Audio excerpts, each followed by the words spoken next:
I'm Joe. And I'm Ben. And we're the Bourbon Boys. Let's pour a glass. All right, welcome back, and we're still feeling that Christmas spirit right now. Yes, sir. I'm working on my belly now too.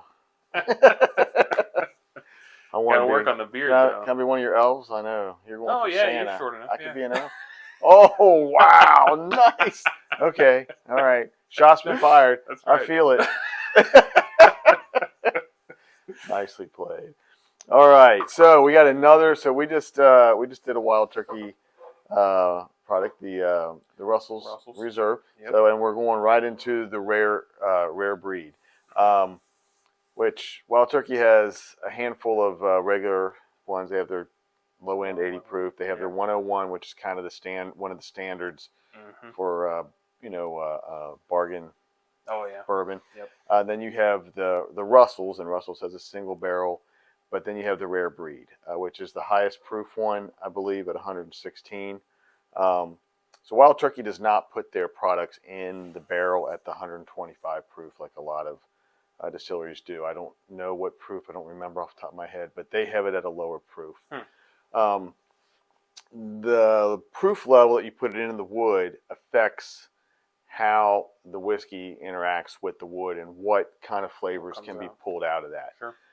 So that has an effect. The higher proofs tend to pull out some more astringent flavors, and the lower proofs a lot of times will pull out more sweet flavors out of the wood, or focus on more. A little bit always comes out, or at least that's the theory behind it.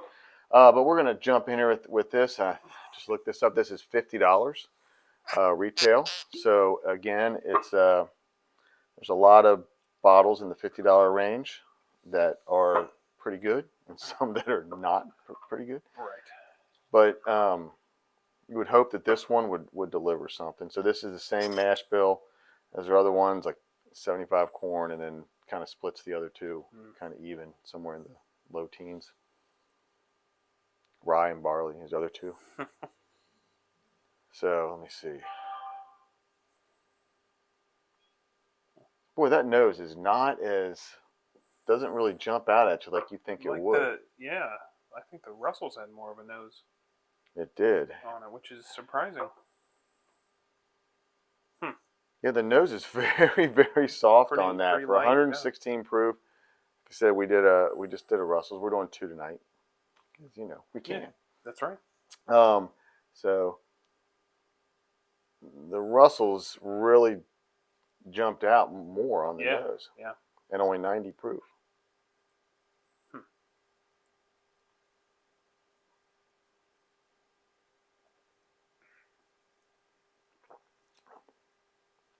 A lot more heat on this one, obviously. You get the heat more on that, yeah. Woo! That's nice. very. It's pretty good. It's pretty hot though. I gotta tell you, more sweetness on that. Wow, the caramels and the vanillas. It's along the same flavor profile, I think. Like the 101 is not my favorite of even bourbons. I enjoy it, I like it, but I wouldn't put that up there as my personal favorite. There's some other lower end bargain ones that I enjoy more. But this is very nice. This one, it really jumps. The caramel and the vanilla with the oakiness in the back. The spice is a little bit there, but not as much as the Russell's. But that nose, so soft. Still, I thought maybe after I took a sip, it would jump out more. This is a much sweeter finish than what we had before.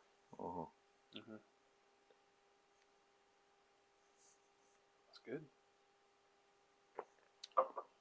Yeah, no fruit on this at all. I'm not getting any fruits. It's all the more classic bourbon flavors, the caramels, the vanillas. But this one really jumping with that. I think the vanilla and the caramel, and little brown sugar. Some of the Heaven Hill products really bring the brown sugar. But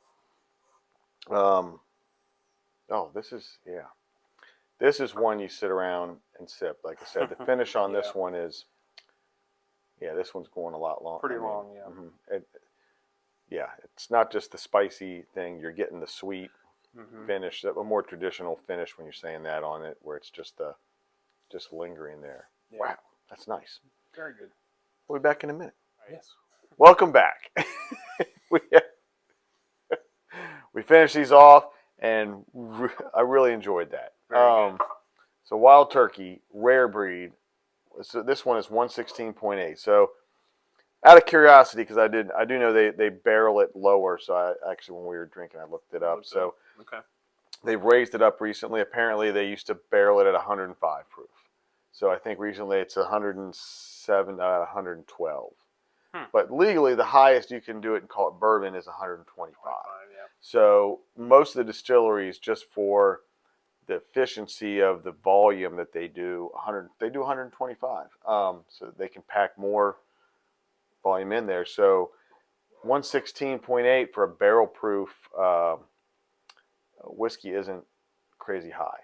Right. But that shouldn't dissuade you from getting this. No. This is very, very good. It's good. Very classic bourbon taste. Like I said, we were talking off air. Some people describe it as like toffee and vanilla and caramel. Those are all kind of similar to me, a similar flavor. There are subtle differences, but any of those would work with this on the front end or really through the whole thing. It's just a nice, sweet flavor with just a touch of spice, much less than some other ones. Just enough to balance out that sweetness so it's not overly sweet. This is on the shelf usually for $50. There's a lot of bourbons in that price range, in the 50, 60, 70 range. I would kind of go like, 30 to 50, under 30, and then 30 to 50, and then 50 like 70. So this is in the low end of the 50 price range, but drinks nice. This will compete. I'm not saying it's the best one out there, but this is easy to find. You can get it all the time, and it's an enjoyable sip. It's a really enjoyable sip. I've been saying lately, you won't get bored of it. I think that's a good way to say how things taste. You won't get bored of it. Yeah, and this is, like I said, it's fun to do different bourbons and get different flavor profiles. This is the more classic ones, which I've already said. You're not getting the fruit on it. You're not getting the light, no floral, no fruity, no stuff like that. This is just a good, warm, winter, fall, cold weather kind of drinking bourbon to me. Sure. Classic flavors. Yep. So where are you coming in at this one? So yeah, I mean, like we said, it's a good drinking bourbon. I think I'm gonna go with 3.5 with this one. I think it's pretty flavor? good. I think it's pretty good. Mm-hmm. Very interesting stuff going on. It's a step up. You're drinking. You're drinking a nicer higher, bourbon. Higher quality. Yeah, exactly.